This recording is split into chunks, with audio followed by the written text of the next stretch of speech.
data in humans in case of astronauts and also in case of Drosophila melanogaster.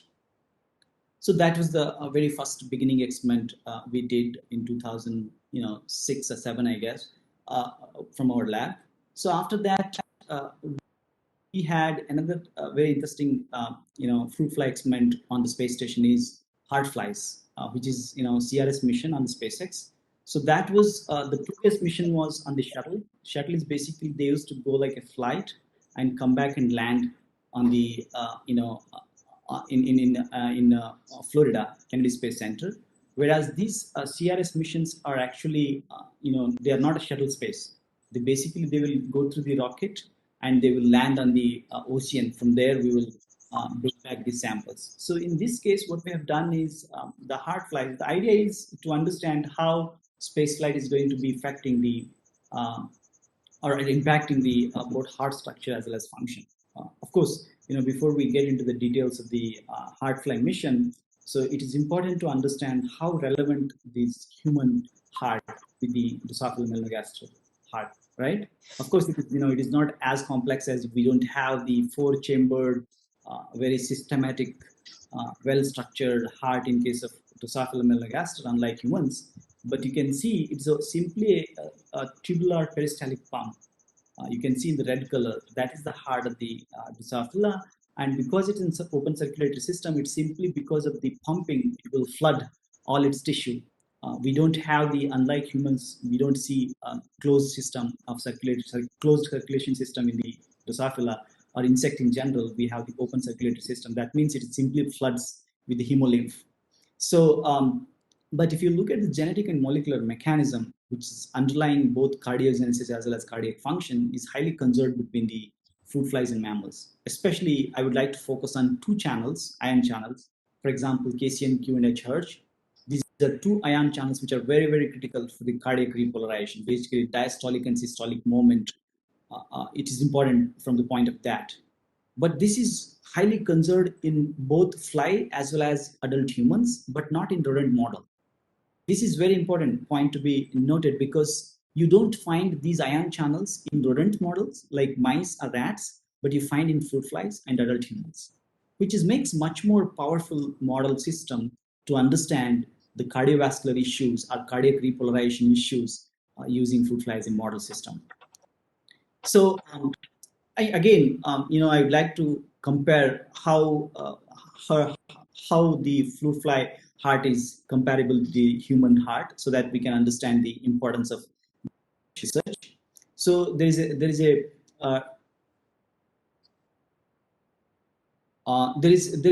research done by Wolf et al. In 1991, which basically says that as we humans age, especially from 50 onwards, go up to 90 years, there is a significant increase in the arrhythmic movement of heart. Like diastolic and systolic movement will be arrhythmic. Like they may not be systematically, you can see that, right? So, but this is exactly what you can see in the fruit flies as well. As the fruit flies becomes older and older, you can see such arrhythmic movement of heart. For example, if you take this 1 week fly, which is equivalent to 10-year kid, either a boy or a girl, you can see very systematic, movement of diastolic and systolic beating of this heart. Whereas if you take the old flies, 70-week-old, which is equivalent to the 70-year-old gentleman or a lady, you can see that arrhythmic moment actually. It is like, they are very, very arrhythmic. Sometimes they will very fast, they movement very fast, and sometimes very, very irregular movement you can see. Such arrhythmic movement you can also see in the fruit flies, similar to what we have seen in the Wolf et al. Studies.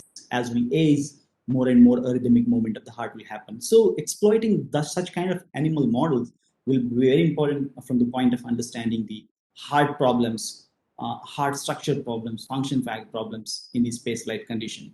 So for that, we have done a very quick experiment. We simply took this small box, which is having a lot of holes so that these flies can get the lot of ventilation, and take some different 5 or 6 different kind of mutants and put them in the vial and send them to the International Space Station. After a month, we'll retrieve these flies back and dissect these flies under the microscope and look at the live imaging and see how this arrhythmic movement of heart is affected or structure is affected. So this is a very simple live imaging technique we use to understand the cardiac function and cardiac structure in the humans. So you can see this has been published more recently from our lab, Cell Reports. This prolonged exposure to microgravity reduces the cardiac contractility and initiates remodeling into esophageal megagastritis. So in collaboration with the Sanford Burnham Institute, Dr. Bodmer is kind of world expert in the Drosophila heart function or heart research. So we collaborated with him and we were able to publish this one in the Cell Reports. And you can see significant change in the diastolic and systolic and fractional shortening and cardiac output of many of the heart functional related parameters were significantly downregulated, suggesting there is a problem with the cardiac function. And also, we also found some structural proteins which were significantly downregulated, suggesting both cardiac function as well as cardiac structure is significantly impacted in the space station, which is just exposed for 30 days in the fruit fly model organism. Again, I try to compare that data with the already existing astronauts data. Again, you can see this has been published. This is not actually published. This is NASA Johnson Space Center Houston, evidence report, which really shows the cardiac arrhythmic moment in the astronauts compared to the ground control astronauts. And there is another paper which published in Scientific Reports, by some other group, which clearly shows that the people who came back from the Apollo missions were having more riskier cardiovascular issues compared to the other, models like US population of age between 55 to 60-year-old and non-flight samples, low Earth orbit, and all flights. Okay, but Apollo lunar missions, the astronauts who went to the lunar missions were having some, increased cardiovascular disease frequency compared to the other models. So, which is very much what we have observed in case of fruit fly model system as well. So that is second experiment we carried out on the CRS mission 4. This one is CRS mission 3. This one is a very interesting, good experiment we have carried out on the CRS SpaceX 4. So what we have done is basically this, we call it as Ames fruit fly experiment FX. The idea is to understand the physiological stress and the behavior of the fruit flies. The reason we wanted to study the correlation between the physiological stress and behavior is we know that astronauts are be confined in a small space for a month together without communicating, on the family and other friends. So they will be under physiological stress, and we also noticed that some of the behavioral studies were also significantly impact. For example, exploratory behavior of these astronauts, their mood swings, these kind of behavior changes we have seen in the astronauts when they are in the space station. So we wanted to see if there is any correlation between the physiological stress and the behavior of these fruit flies, so that we can correlate this data with the astronauts, data in general in the superficial way. So it's a very simple experiment we have carried out. But another interesting point from this experiment is actually this entire experiment is a kind of conceived, designed, and executed by the undergraduate students. Like, of course, we mentor them how to do this, but the students have, built this hardware. You can take this. This is a 1 unit, basically 1 unit hardware, which has,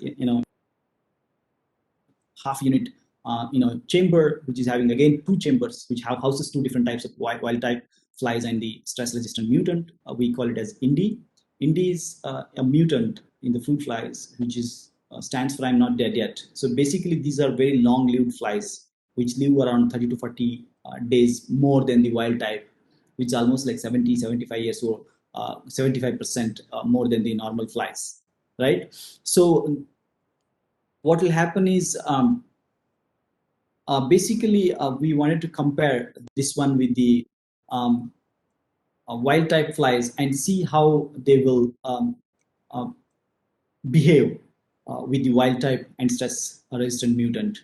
And what we have done is basically it's a box which is having a GoPro camera and video monitoring system and vents, and fans, UV and IR lights, so that you have the really good light source, and all kinds of sensors like monitoring temperature, relative humidity, carbon dioxide, oxygen level, so that the behavior and the flies should not be affected in the in this box. So simply we send these two different kinds of flies. One is wild type, another one is stress mutant, to the space station with two different boxes, and we brought them back and looked at the behavior. And this, in collaboration with Stanford University, we developed a MATLAB program to assess the behavior of these flies, especially the walking behavior and sleeping behavior. What we found is these adult flies, which are came back from the space were really, really active, like they are hyperactive. And also their sleep behavior is significantly impacted, which is exactly what we have seen in case of astronauts as well, because the sleep behavior in the astronauts is very erratic in space station. That's the reason why they will take a sleeping pill to have a good night's sleep in the space station. So such similar, superficially similar behavior, we also see these flies becoming more active in the night, more active in the daytime, and sleep is kind of deprived from these flies, which is similarly what we have seen in case of astronauts data. And what we found interesting is if you reduce the stress level, because we have used the mutant, the indie mutants were much more better in order to cope up with the sleep behavior change and the hyperactivity that they have experienced compared to the wild type. So indicating that you can manipulate some of these stress associated changes in the behavior, either using the nutrition level or at genetic manipulation. So that is what we got, the positive correlation between the associated physiological stress and the behavior in the fruit flies compared to the um, astronauts health. So kind of by the time, by doing those three experiments, we kind of convinced NASA to have a dedicated program, because until those three missions, we were not having a dedicated funding program, in the sense every year at least one mission of fruit flies. So that dedication was missing from the NASA, and we kind of convinced how important these model organisms, by doing immune response studies, by doing cardiovascular issues, by doing the physiological stress and behavior studies, we were able to correlate those data with the astronauts, and we were able to show how relevant this model for understanding the astronauts health at molecular level and cellular level. So kind of they convinced, NASA got convinced, and they started funding us every year at least one mission in a year. So as a result of that, you can see this fruit fly lab is born. Fruit Fly Lab 1 is the first installment of that mission, and right now I think it's Fruit Fly Lab 6 or 7, if I'm correct. But I was part of the at least Fruit Fly Lab 3 when I was at NASA Ames in this mission. So this is the first mission which we carried out in the Fruit Fly Lab. Again, it's a tech demo validation mission. Basically, we developed a different hardware so that we can easily change the food out, right? Because these foods, you use it for the food tray, they will last only for 7 days. So if you want to have a more time, you need to change the food, right? So that's why we developed a different hardware so that we can support these missions, these flies for a longer duration time. So what we found is, again, the aim was to understand the host immune response on board the microbial infection. This time, this is different, slightly different than the very first mission we have carried out. In the very first mission, what we have done is we simply send the flies, bring them back, and look at the immune response on the ground by using the infection. Whereas in this case, we sent both microbial load as well as the fruit flies to the space station. And we wanted to see in the host pathogen response in the space station itself, okay, the interaction between the microbial infection and the host response. And of course, we wanted to test the macromolecule stability and integrity in the space. So this was a 30 days mission. As you can see, Samantha Christopher, Italian astronaut, who was helping with our food change out task. And when we received the flies, when we received the larvae from the space, you can see both ground and control and flight samples. Once we remove those larvae from these samples, we could see the green color inside there. That means these flies, these larvae were able to feed very properly in the space station. and we were able to extract the protein and RNA from these and look at the molecular biology aspect of that. And more recently, we have published this paper in the Nature Microgravity from our lab. But basically, the theme of this research was we could able to see there is an enhanced virulence and pathogenicity of these microbes. At the same time, compromised immune response in the fruit flies, which is exactly what we have seen in the data in the literature from the astronauts literature, both from the space station astronauts as well as from the Apollo missions astronauts. Again, if you want more detail on this one, you can go through this Nature Microgravity paper, which is published in 2020. So we also did some proteomics work, and we were able to identify. I'm not going to go into the details of all this one again, which is under the publication. Actually, we are working on getting this publication through this proteomics work. So basically, we could able to see some muscle-related and cuticle development proteins were significantly both downregulated as well as upregulated, suggesting that the the muscular system is much more vulnerable for changes in the space environment. So by the time kind of there was FFL Lab 2, FFL Lab 2, Fruit Fly Lab 2, and which is scheduled on the CRS 11, then FFL Lab 3, which is on SpaceX 14. The idea was to understand how healthy flies are genetically predisposed to the heart dysfunction. These are basically the follow-up studies we wanted to do. Remember that in SpaceX 3 we did the flight in the cardiovascular issues study. That is the follow-up study we planned in the FFL2 and FFL3. We had another follow-up study from the from the immune response study. So this time we wanted to use this parasite called Leptopelina and Drosophila host and see the host pathogen interaction between those two. So I was halfway through these missions, and I had to quit the NASA and join the faculty position at University of Agricultural Sciences at Harvard here. But I was very much involved in these two missions as well. So this is our team at NASA. You can see my mentor, Dr. Shyamala Bhattacharya, and quite a good team. We had a good collaboration with Stanford University as well as Stanford Burnham Institute, La Jolla. So we were able to write good grants, and we were able to get the really good data from the Drosophila. And in fact, the Drosophila lab, which is dedicated for the space biology in the entire world, is Dr. Shyamala Bhattacharya's lab. It's the only lab kind of dedicated research is going on for the space studies using the fruit fly as a model system. So once I come back and joined the US Harvard, kind of I was wondering what to do because I know that I had a lot of experience with the fruit fly missions and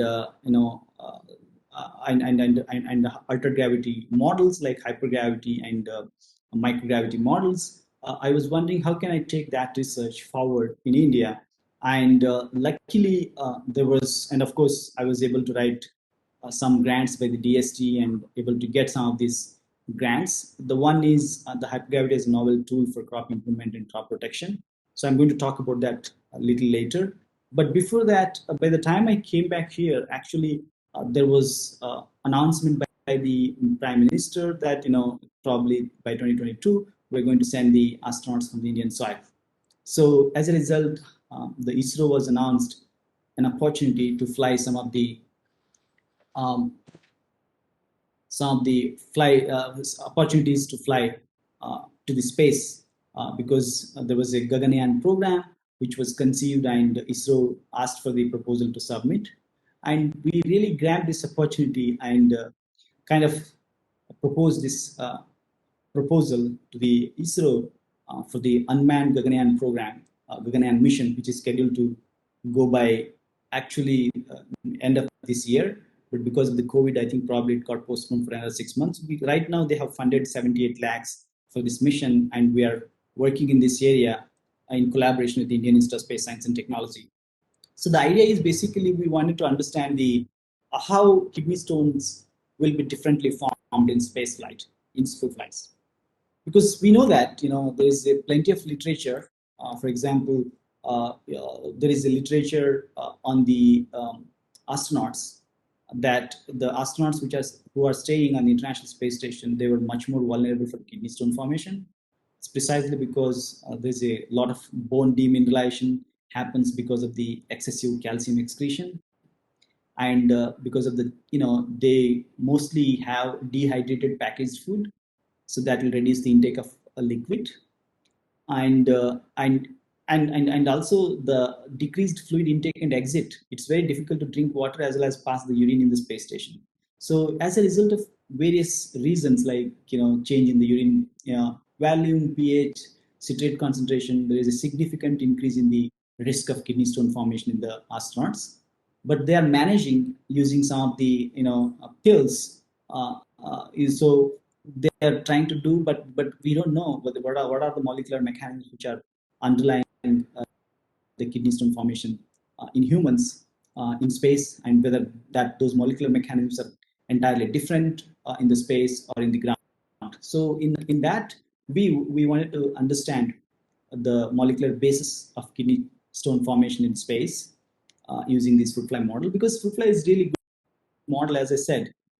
It's very easy to mimic this kidney stone formation as well. For example, you just take the ethylene glycol, a sodium oxalate, and allow these fruit flies to feed on that for 6 or 7 days, and you dissect the malfusion tubules, which are equivalent to the human kidneys, and just look at the scanning electron microscope and see, you can see that these beautiful crystals of calcium oxalate crystals, which are lined up in the malfusion tubules, clearly indicates how easy to reproduce or recapitulate these kidney stone formation, which is exactly similar to the what we have seen in the humans.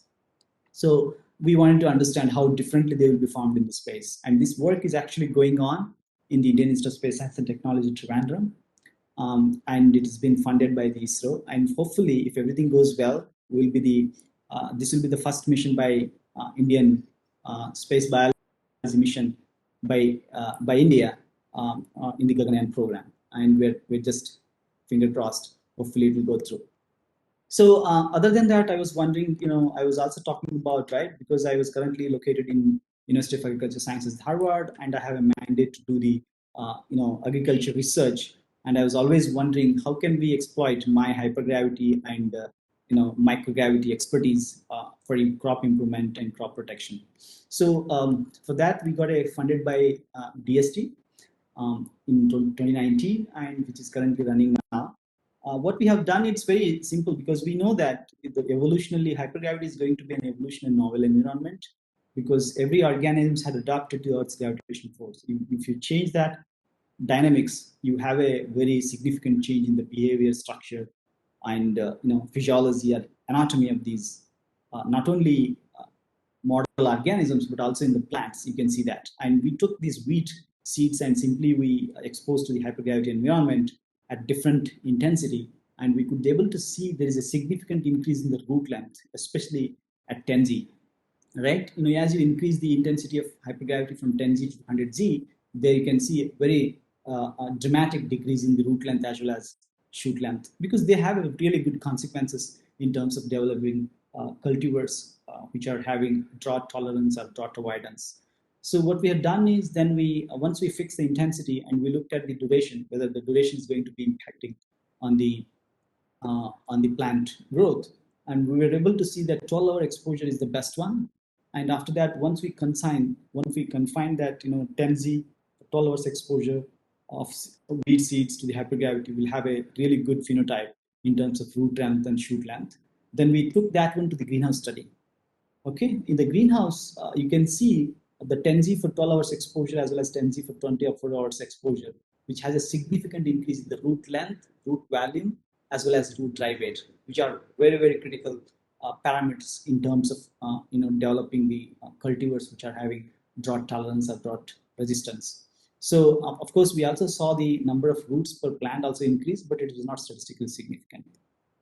So then we looked at some of the the reasons why there could be an increase in the seedling growth or seedling vigor in terms of biochemical markers. What we found is, very interestingly, there's an increase in the alpha amylase and total dehydrogenase activity, which is very, very important from the point of seed germination and seedling vigor.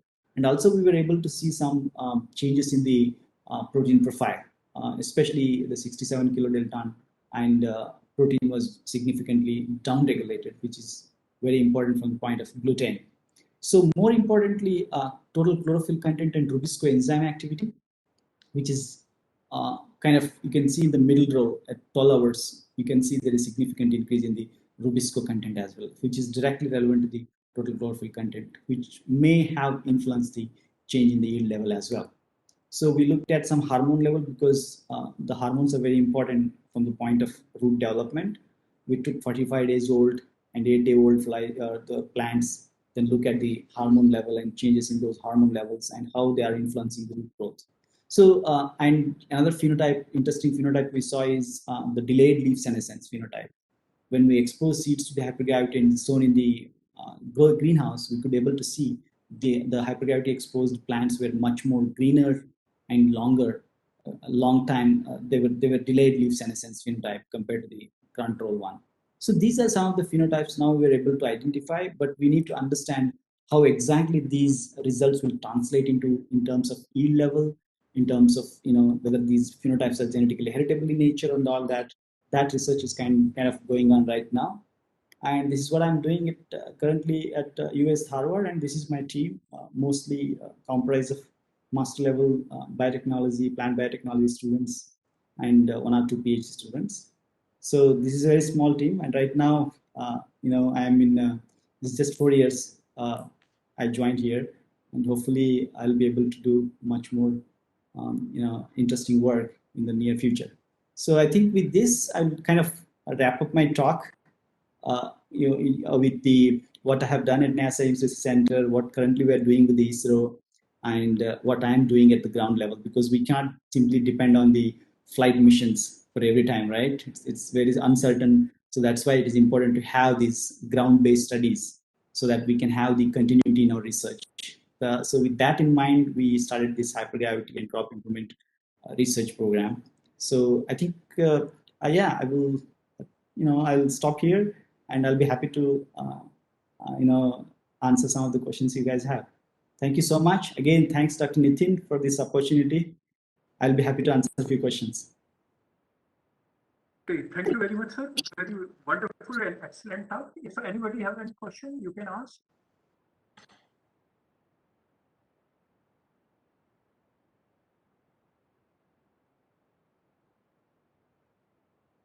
Okay, I have certain questions, sir. Sure. How you are creating this hypergravitation model like the 10G, 20G? How you are creating? It is actually a very simple platform. You can use the centrifuges, the regular centrifuges like tabletop centrifuges. You can use that. But what we have done is we have kind of customized a little bit using the IIT Harvard here, the team with the IIT Harvard. So basically, what we have done is the customized to accommodate big number of seats, basically, because the regular centrifuges can also be used, but the regular centrifuges generally they don't go below, say around 10G or 10 RPM, basically, nothing but RPM. Okay. So if you make it customized, you can actually regulate that centrifuge speed, and also you can make the vials which can be accommodated more numbers. So this is just the normal centrifuge. You can use it to create the centrifugal force. That way 10G, 100G, 50G can be easily manipulated and exposed for 5 hours, 6 hours, 12 hours, depending on the intensity and duration. And there is quite a bit of literature available on that actually. But only thing is nobody has tested beyond the seedling stage, because everybody was focused on understanding the microgravity or hypergravity impact on the seeds from the point of space agriculture or space farming, but nobody has thought about the using these platforms for the terrestrial agriculture. That's what our aim is basically. How can we improvise, or can we develop some kind of cultivars which can be helpful for terrestrial agriculture? Yeah, this is simple centrifuges, nothing big deal in this. Okay. I was thinking that you may have created some kind of vacuum or maybe something. No, yeah. Okay. Okay, so as far as immunology is concerned, there was some impact on the reproductive performance also, because you are saying that the suspect in 5 you are 10 and then the 2005 you are getting. So spaceflight? Is there impact on the reproductive performance or some factors of your testing? So we have not done the reproductive biology mission on the using the full flight, but having said that, we do know that there is increased egg laying capacity. The fecundity level, there is an increase, significantly increase in the number of eggs they are laid in the space. This could be due to the physiological stress they experience in the space, but in general, in the space station or in the space environment, they tend to lay more eggs. Okay, and another thing is they also short-lived, some of the flies.